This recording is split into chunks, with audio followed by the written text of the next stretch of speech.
Donc dialogue entre droit commun et droit de la sécurité sociale au sujet de l'indemnisation des victimes d'accidents du travail. C'est un vaste sujet, comme tu viens de le dire. Alors le point de départ, je dirais, évidemment, est un constat un peu banal, qui est la place qu'occupe aujourd'hui l'impératif de réparation des victimes de dommages corporels en droit positif, dont constitue l'illustration, entre autres, notamment la place que les avant-projets et projets de réforme de la responsabilité civile entendent consacrer à ce type d'atteinte. Parmi ces sources, justement, de dommages corporels figurent en bonne place, si je puis dire, les accidents du travail. Si l'on regarde les chiffres qui ont été publiés par l'assurance maladie en 2021, qui est quand même une année où, me semble-t-il, la part du télétravail reste encore assez importante, le nombre d'accidents du travail s'établit à plus de 600 000 lorsqu'on inclut les accidents de trajet et pour un chiffre de 645 décès, auxquels il faut ajouter plus de 46 000 cas de maladies professionnelles. Alors l'assurance maladie s'est un peu félicitée, si je puis dire, de ces chiffres en 2021, en remarquant que l'indice de fréquence, qui est de 31 pour 1000 salariés, se situait, je cite, à un niveau exceptionnellement bas. Celle-ci indiquant également que jusqu'alors, cet indice avait atteint un plancher de 33 à 34 jusqu'en 2019. Mais il n'en reste pas moins que la France est quand même le mauvais élève de l'Europe, car nous avons un taux d'accident du travail qui reste extrêmement élevé. Et d'ailleurs, on peut rapprocher, me semble-t-il, ces chiffres de ceux des accidents de la circulation pour la même année, 2021, qui a causé 67 000 blessés. Alors certes, beaucoup plus de décès, de pratiquement 3 000, mais on voit qu'il y a quand même un nombre d'accidents du travail absolument considérable. Donc ces accidents du travail figurent parmi les principales sources de dommages corporels et en même temps, comme on l'a déjà dit, l'indemnisation de ces accidents échappe pour une très large part au droit commun. Ils sont régis par un régime spécial qui est encadré par le droit de la sécurité sociale aux articles L 411 et suivants du Code de la sécurité sociale. Et l'autonomie de ce régime est notamment exprimée par l'article phare, dont on va reparler aujourd'hui, à de nombreuses reprises, je pense, qui est l'article L 451-1, qui, sous réserve de certaines exceptions, indique qu'aucune action en réparation des accidents et maladies mentionnés par le présent livre, ne peut être exercée conformément au droit commun par la victime ou ses ayants droit.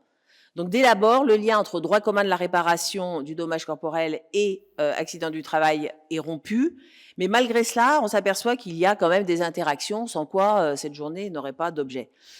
Tout d'abord, les interactions se situent dans la mesure où le droit commun du dommage corporel, et j'y reviendrai d'ailleurs, constitue aujourd'hui un modèle à l'aune duquel sont comparés les régimes spéciaux d'indemnisation et notamment le régime des accidents du travail. Comparaison qui, on le verra, conduit évidemment souvent à dénoncer ce modèle des accidents du travail comme dépassé, complètement archaïque. Mais ce droit commun pénètre également parfois l'indemnisation, comme l'autorise d'ailleurs, dans certains cas exceptionnels, l'article 451-1, puisque celui-ci reconnaît certaines hypothèses où le droit commun pourrait être mobilisé, enfin, ou du moins où le régime forfaitaire est marginalisé, comme, mais je le cite à titre vraiment purement illustratif pour l'instant, la faute inexcusable ou l'imputabilité de l'accident du travail à un tiers. Et ces liens conduisent donc naturellement à un dialogue, comme l'indique effectivement le titre de ce colloque, dont il convient, et ce sera l'objet de cette introduction, de cerner un peu le chapitre des voix, je dirais, qui s'y exprime. Et ce qu'il me semble, c'est contrairement à une vision parfois extrêmement négative de ces rapports entre droit commun et accident du travail, les interactions sont un peu plus complexes que ça, parce que le droit de la sécurité sociale a été, en ce qui concerne notamment l'indemnisation des victimes datées, dans une certaine mesure un aiguillon du droit commun, alors que ce dernier est devenu aujourd'hui le perturbateur du droit de la sécurité sociale. Donc ce sera mes deux parties, le droit de la sécurité sociale, aiguillon du droit commun, et le droit commun, perturbateur du droit de la sécurité sociale. Alors l'idée générale est de remarquer que les avancées finalement du droit commun sont quand même si on ne le voit peut-être pas aujourd'hui, mais notamment d'un point de vue historique, ont été beaucoup empruntés au droit de la sécurité sociale, dont le droit commun s'est quand même inspiré, même si on perd peut-être aujourd'hui de vue. Il s'en est inspiré positivement, mais il s'est aussi construit sur la base des insuffisances du droit de la Sécu en s'en démarquant. Donc s'en inspirer tout d'abord et s'en démarquer ensuite. Donc la tendance, donc, comme je l'évoquais, est très négative lorsque l'on regarde la situation du droit de la sécurité sociale, enfin des victimes d'accidents du travail par rapport au droit commun. Mais quand même, je pense que si on jette un regard un peu rétrospectif, on s'aperçoit quand même que notre système actuel lui doit certains de nos traits caractéristiques d'indemnisation des victimes. évidemment, qui ont été dépassés aujourd'hui. On y viendra en deuxième partie, mais quand même, on trouve une empreinte qui me semble assez forte. Empreinte tout d'abord d'une logique de système. Il faut quand même souligner que le régime des accidents du travail a été le premier régime d'indemnisation détaché de la faute qui a centré son attention sur les victimes de dommages corporels, dans un système certes dépassé aujourd'hui, mais quand même qui a été un peu le point de départ de nos constructions actuelles. La première loi est la loi du 9 avril 1898, qui s'appelait Loi sur les responsabilités des accidents dont les ouvriers sont victimes de leur travail. Et c'est la première grande loi d'indemnisation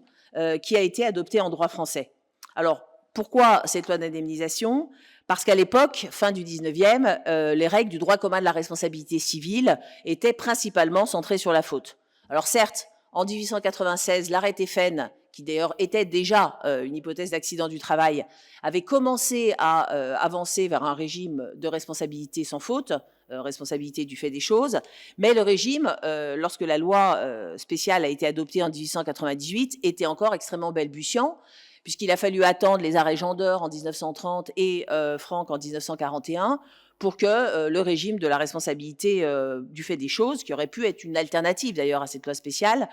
soit fixé dans ces grandes lignes. Quoi qu'il en soit, et même si à l'occasion de la loi de 1945, qui a davantage, je dirais, centré le point de gravité de ce régime des accidents du travail sur un régime d'assurance sociale, cette loi de 1898 est la première grande loi d'indemnisation. À cet égard, elle est précurseuse finalement d'une tendance qui s'est développée par la suite et qui a été de régler par des régimes spéciaux les principales sources de dommages corporels, avec évidemment les inconvénients que l'on connaît, la mosaïque de régimes et les problèmes d'interférence entre ces régimes en question.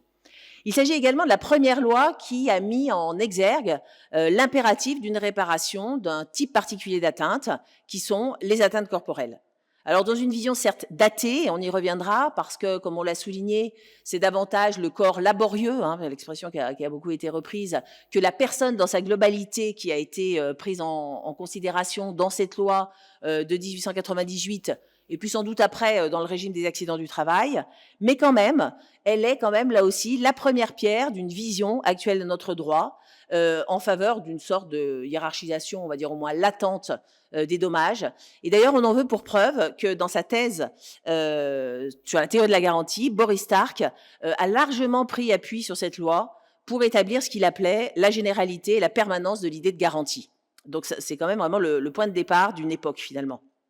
Par ailleurs, cette loi, la technique des accidents du travail, les règles plutôt des accidents du travail ont instauré des techniques qui ont certes évolué depuis de manière considérable, mais qui continuent à structurer finalement plus ou moins, on a plus ou moins conscience, mais le processus indemnitaire que nous connaissons aujourd'hui. La démarche évaluation médicale entraînant la fixation d'une date de consolidation qui conduit à envisager une incapacité découpée entre une phase temporaire et définitive, est issue quand même de ce modèle du droit social. Alors certes, le droit commun s'en est émancipé, on y reviendra, mais on retrouve quand même véritablement des traces très fortes de cette démarche initiale dans notre droit commun,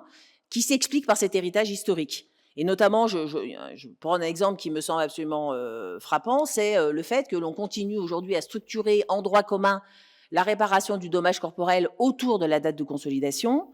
alors même que cette date en droit commun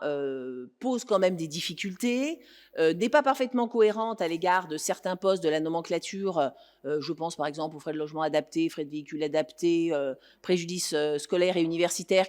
à l'égard desquels, me semble-t-il, la date de consolidation n'est pas absolument indispensable, et qui pose d'ailleurs des problèmes également en droit commun, et c'est sans doute l'héritage un peu conscient ou inconscient du droit de la Sécu qui justifie le maintien de ces techniques aujourd'hui. En droit commun, on aurait pu certainement envisager une distinction des préjudices, articuler des distinctions autour de ce qui est antérieur au règlement ou postérieur au règlement. Mais c'est vrai qu'une des raisons qui a conduit au maintien de cette date charnière de la consolidation est aussi, disons, la compatibilité avec le régime des accidents du travail et en partie également l'imputation du recours des tiers payeurs qui aurait été compliqué si les dates charnières n'avaient pas été les mêmes. On retrouve également trace de cet héritage du droit social dans le fait de fixer l'invalidité sous forme d'un taux avec, en utilisant des barèmes, qui certes ne sont plus les barèmes spécifiques aux AT, mais enfin, on peut contester, on peut se poser la question de savoir s'il est extrêmement pertinent encore aujourd'hui de forcément déterminer le DFP par un outil qui serait un taux, mais c'est l'héritage de ce droit social qui nous pèse encore aujourd'hui. On a également, me semble-t-il, mais ça c'est un point que je ne développerai pas du tout, on a peut-être aussi emprunté certaines finalités, ou du moins il y a certaines réflexions par rapport à la finalité de l'indemnisation, de manière un peu plus prospective, qui nous semble marquée par l'influence du droit de la sécurité sociale. On peut penser notamment, par exemple, aux impératifs de prévention et de réinsertion, qui sont un peu les parents pauvres du droit commun de la responsabilité, mais qui finalement suscitent quand même des réflexions, et notamment par exemple la problématique de la réinsertion, où on voit qu'il y a quand même un emprunt de logique au système des accidents du travail qui pèse sur les réflexions actuelles. Donc cette influence, je dirais, de modèle ne doit pas être négligée, même si effectivement, il faut quand même en convenir, le principal rôle d'aiguillon qu'a joué le droit de la sécurité sociale est le fait que ce modèle des accidents du travail a été celui contre lequel s'est bâti notre droit commun et qui s'est construit donc par une volonté de démarcation des techniques des accidents du travail. Alors, je pourrais prendre de très nombreuses illustrations de cette volonté de démarcation, mais la principale, me semble-t-il, est un des outils essentiels aujourd'hui de la réparation du dommage corporel, qui est la nomenclature des postes de préjudice, qui a été, quand on regarde les réflexions originelles, notamment du rapport du CNAV sous la direction d'Yvonne Lambert-Fèvre, était vraiment construit en réaction aux insuffisances des notions issues du droit de la sécurité sociale. Alors, parmi les raisons qui ont conduit à l'édiction de cette nomenclature, figurent notamment deux points qui ont été mis en valeur dans le rapport du CNAV et puis également dans le rapport d'Intillac. C'est les imperfections de la notion d'IPP, c'est-à-dire d'incapacité permanente partielle, qui était l'outil alors utilisé, donc jusqu'à l'adoption de la nomenclature d'Intillac, et qui était issu des accidents du travail et qui avait été transposé en droit commun, et également la moindre, je dirais, considération, pour le moins qu'on puisse dire, qu'en droit social, on accordait aux préjudices extra-patrimoniaux. Et c'est en réaction aux insuffisances de ce qui structurait alors ce régime, enfin toujours d'ailleurs le régime des accidents du travail, que l'on a eu l'idée de mettre en place cette nomenclature. En effet, je vais revenir surtout sur la critique de la notion d'IPP. Lorsqu'on regarde le point de départ de l'idée des nomenclatures, ça a été principalement la critique adressée à la notion d'IPP, qui mêlait dans un même concept l'indemnisation de préjudices patrimoniaux, perte de revenus et extra-patrimoniaux, les atteintes fonctionnelles, on va dire, d'une manière générale, et qui était source de difficultés majeures lorsqu'on a transposé la notion en droit commun. Sur le terrain conceptuel, donc c'est, bon, je vais réutiliser les mots d'Yvonne Lambert-Fèvre, mais cette distinction de l'être et de l'avoir qui n'était pas respectée, puisqu'on avait un même outil finalement pour globaliser tout ça. Et d'un point de vue pratique, puisque cette notion d'IPP posait des problèmes très complexes en matière d'imputation du recours des tiers payeurs, puisque forcément on mêlait des notions qui ne devaient pas être mêlées entre elles. Et c'est dans ce contexte qu'est née l'idée finalement d'affiner les concepts relatifs au poste de préjudice, et qu'est née la revendication de la notion qui est aujourd'hui phare dans notre réparation du dommage corporel, qui est le déficit fonctionnel, dont l'objet justement était de caractériser sa nature strictement extra-patrimoniale, en distinguant d'un côté les pertes de revenus et de l'autre côté les atteintes physiologiques, on va dire, extra-patrimoniales. Et donc c'est vraiment cette volonté fondamentale qui a été à l'origine des nomenclatures. À côté de ça a également été, et c'est un des reproches également que certains font aujourd'hui à cette nomenclature, c'est affirmer la volonté d'affiner beaucoup plus les conséquences extra-patrimoniales de l'atteinte corporelle, qui était évidemment assez peu, auquel le droit des accidents de travail s'intéresse assez peu, puisque ce n'est pas l'objectif principal de sa réparation. Et donc, l'objet de la nomenclature est d'avoir fractionné, pour certains à l'excès, enfin bon, ça c'est un autre débat, mais enfin, les conséquences extra-patrimoniales du dommage, parce que l'on a considéré que la personne, c'était l'avoir, mais c'était aussi l'être, et que cet être, il devait être reconnu dans la plénitude de ses effets. Et c'est vrai que donc c'est vraiment cette réaction au droit social qui a entraîné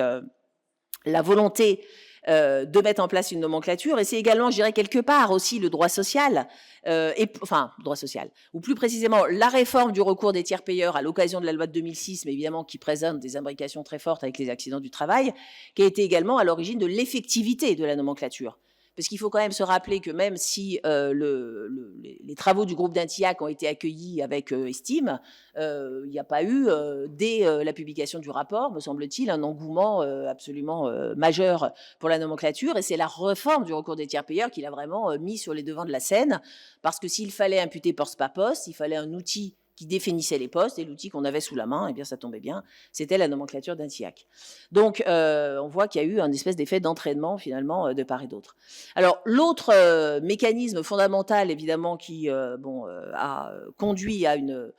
réécriture, je dirais, au regard des intérêts du droit commun, c'est, j'en ai déjà parlé un peu mais je le reprends ici, le recours des tiers payeurs. Ce recours des tiers payeurs, il a été historiquement modelé par le droit de la sécurité sociale.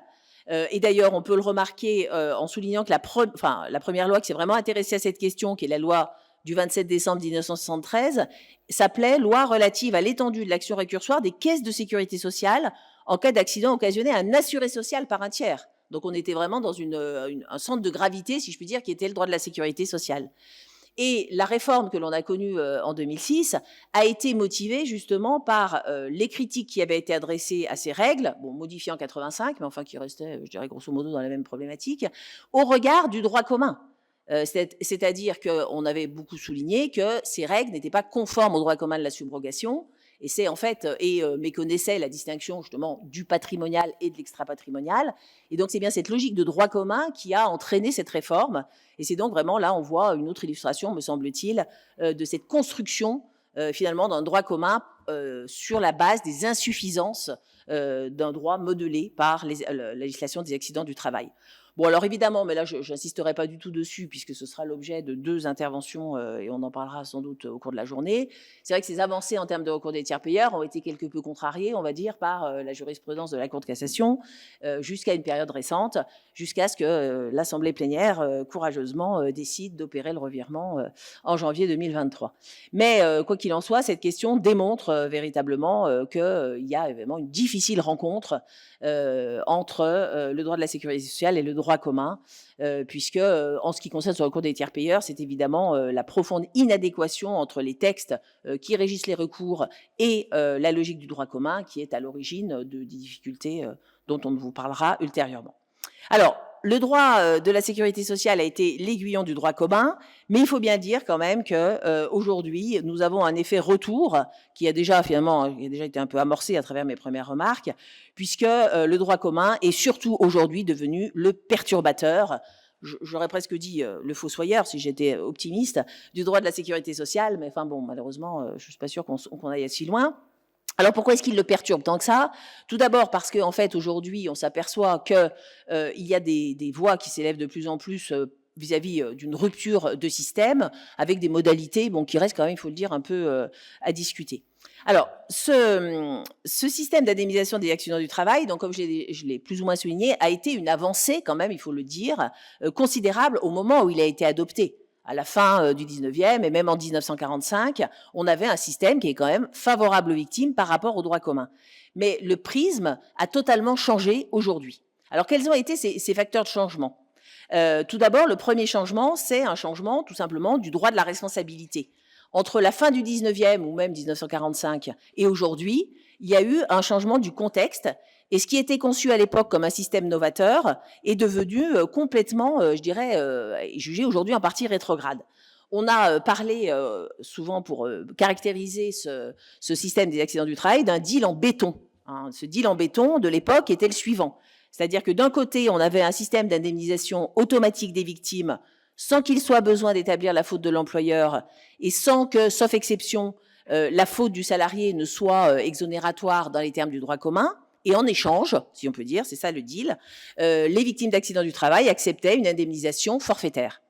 Mais ce deal en béton s'est gravement fissuré sous une double influence. Le premier élément d'influence, c'est qu'il y a eu, depuis 1945, une multiplication des régimes d'indemnisation ou de responsabilité détachés de la faute en droit commun, qui permettent une indemnisation facilitée des victimes, on peut prendre l'exemple de la loi de 85, mais qui, en contrepartie, ont sauvegardé le principe de la réparation intégrale, y compris d'ailleurs dans des systèmes qui ont vocation à indemniser des risques de nature professionnelle, tels que l'illustre le FIVA, par exemple. Et par ailleurs, on a également vu, là c'est encore la loi de 85 qu'on peut citer, des régimes qui présentent toutes ces caractéristiques d'indemnisation facilitée, etc., mais par ailleurs dans lesquels également le rôle de la faute de la victime joue un rôle extrêmement marginal. Et notamment, Geneviève Vinet a souligné que l'adoption de la loi de 85 a démontré qu'on pouvait avoir des systèmes d'indemnisation quasi automatiques, dans lequel on avait en plus une procédure d'offre relativement rapide, et où pour autant la faute de la victime n'était pas indemnisable, et donc le système est apparu de ce fait-là obsolète et, je reprends ces termes, et discriminatoire. Un autre élément qui est peut-être un peu moins souvent mis en exergue, me semble-t-il, est qu'on a aujourd'hui complètement changé de la manière d'appréhender le dommage corporel, et qui fait que, par contrepartie, cette loi sur les AT paraît complètement dépassée. Donc la loi de 1898, puis dans les réformes successives, on a une vision, me semble-t-il, assez particulière de l'objet de l'indemnisation des victimes. L'analyse du droit des réparations est essentiellement fondée sur la perte de capacité professionnelle du salarié, sur l'indemnisation, donc je reprends le terme que j'ai déjà utilisé, du corps laborieux. Il s'agit donc au point, je cite un auteur, que plutôt d'indemniser les conséquences du dommage subi par le corps du salarié, la réparation se cristallise, comme je l'ai évoqué déjà, sur la perte de salaire. Et la preuve en est d'ailleurs que le régime des AT est quand même essentiellement centré, enfin je veux dire c'est son centre de gravité sur les préjudices patrimoniaux, et que les préjudices extra-patrimoniaux sont limités ou mal pris en compte. Or, aujourd'hui, nous avons une vision complètement différente de l'impératif de réparation. La victime de dommages corporels doit être prise dans sa globalité. On met, me semble-t-il, sur un pied d'égalité, au moins symboliquement, les atteintes physiques et psychiques, dans une logique de droit fondamental à la réparation, qui finalement va conduire, avec cette espèce d'attraction du modèle des droits fondamentaux, vers une mise en perspective et une attention particulière mise sur les préjudices extra-patrimoniaux, qui semble effectivement aujourd'hui extrêmement difficile de laisser sans indemnisation intégrale. Donc ce consensus, finalement, ce deal en béton a fait son temps. Et en l'absence d'intervention du législateur, hein, ce système, cette perturbation a été la source d'instabilité jurisprudentielle assez difficile. À cela, j'ajoute d'ailleurs que le Conseil d'État a été un peu plus original, hein, un peu plus novateur que nous, puisqu'il a décidé, à partir de 2003, dans le cadre des accidents de service, que l'indemnisation forfaitaire n'avait plus lieu. Donc cette inertie du législateur a perturbé, comme je vous l'ai dit, le droit positif, puisque quelle a été la réaction de la pratique compte tenu du fait que le régime restait inchangé? Eh bien, ça a été une volonté d'essayer de contourner en fait les règles restrictives des accidents du travail pour essayer, du fait de l'attraction du droit commun et de son principe de réparation intégrale. Et donc, on a,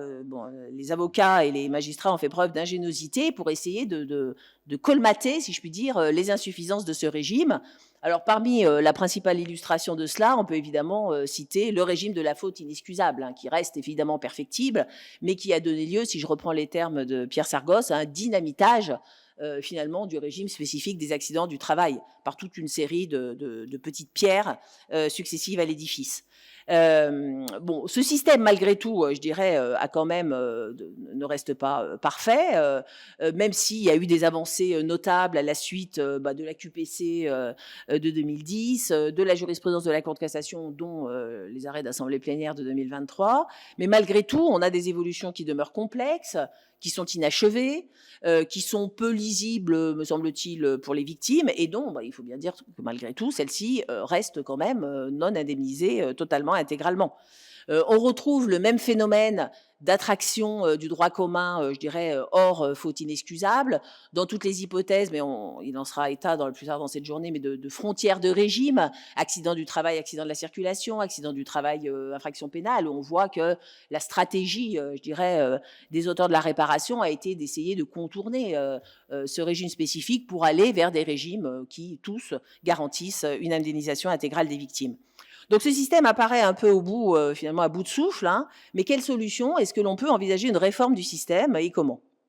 Enfin, je ne vais pas évidemment ici vous révéler, vous donner une réforme clé en main, mais enfin quelques éléments de réflexion. Donc on a un consensus pour considérer que ce système a fait son temps, mais bon, comme je le disais, ce constat n'est pas nouveau et on voit qu'il n'y a pas grand-chose finalement qui bouge. Alors, deux possibilités. La première, je l'ai déjà évoquée, je dirais la politique des petits pas. C'est-à-dire que progressivement, on observe une sorte de grignotage finalement du système classique des accidents du travail, essentiellement par l'initiative de la jurisprudence. Alors c'est mieux que rien concrètement, puisque dans certains cas, notamment pour les cas de faute inexcusable, on s'aperçoit que les victimes sont un peu mieux indemnisées, mais ça reste effectivement insatisfaisant. Et donc, on voit que des voix quasi unanimes s'élèvent en faveur d'une réforme beaucoup plus systémique. Alors, la première possibilité, qui est la plus radicale, serait évidemment un alignement total des accidents du travail sur le droit commun en basculant dans un système de réparation intégrale. Bon alors, soit à minima, c'est peut-être la chose qui ferait le plus de consensus, en cas de faute inexcusable, hein. D'ailleurs, il y a récemment encore une proposition de loi qui a été déposée en ce sens, en 2023, le 10 mai 2023, soit carrément pour tout le régime des accidents du travail. Mais bon, il faut rester quand même réaliste. Est-ce que la solution est envisageable financièrement? Est-ce que cette solution, alors ça c'est à peser, mais bon, des spécialistes meilleurs que moi en droit de la Sécu et en AT sauront mieux le répondre, mais est-ce que cela pourrait aller de pair avec le maintien d'une indemnisation, disons, très simple, avec notamment une présomption d'imputabilité? Puisque bon, c'est un peu la question, c'est si on bascule en réparation intégrale, est-ce qu'on garde tous les atouts par ailleurs, qu'il ne faut pas perdre de vue du régime des accidents du travail? Donc, est-ce qu'on ne perdra pas d'une main ce que l'on donnera de l'autre? Est-ce qu'on ne perdra pas également bon, certains aspects du droit du travail dont les spécialistes semblent dire qu'ils ne sont pas parfaitement réalistes, mais enfin quand même qui méritent intérêt, c'est-à-dire l'incitation à la prévention, etc. Enfin voilà, c'est-à-dire que si on touche un élément de régime, qu'est-ce qu'on perd et qu'est-ce qu'on gagne? Donc la deuxième possibilité qui est également fait l'objet de propositions, c'est admettre une plus grande complémentarité du régime des accidents du travail qui serait maintenu avec la responsabilité civile. Donc, finalement, dans une sorte de prolongation de la tendance actuelle qui tend à autoriser, finalement, dans certains cas, des actions fondées sur le droit commun, bon, notamment actuellement en cas de faute du tiers, etc. Donc, est-ce qu'on ne devrait pas généraliser cette logique en autorisant, par exemple, une action complémentaire en indemnisation fondée sur le droit commun? C'est ce que certains, effectivement, proposent, en considérant qu'en complément des prestations sociales, la victime pourra exercer des actions en réparation conformément au droit commun et que parallèlement, l'employeur devrait obligatoirement souscrire une assurance de RC pour garantir ce complément d'indemnisation. Alors cette réforme pourrait sembler une sorte de compromis, elle ne toucherait pas le volet, si je puis dire, social des accidents du travail et par ailleurs, la victime eh bien, continuerait à bénéficier des avantages de ce régime tout en pouvant trouver un complément d'indemnisation. Alors évidemment, cela pose la problématique de l'assurabilité de l'employeur, du niveau de prime que celui-ci serait amené à payer dans ce système. Bon voilà, donc là effectivement, il faudrait étudier, je pense, plus en détail cette question. On pourrait également, et ça c'est une proposition qu'a fait par exemple Geneviève Vinet, donner aux victimes une option en général entre le droit des AT et le droit de la responsabilité, et choisissant donc le régime qui lui paraîtrait le plus favorable. Donc on le voit, le dialogue ne fait que commencer et donc je pense que cette journée permettra de le compléter avec les débats extrêmement passionnants qui s'annoncent. Je vous remercie.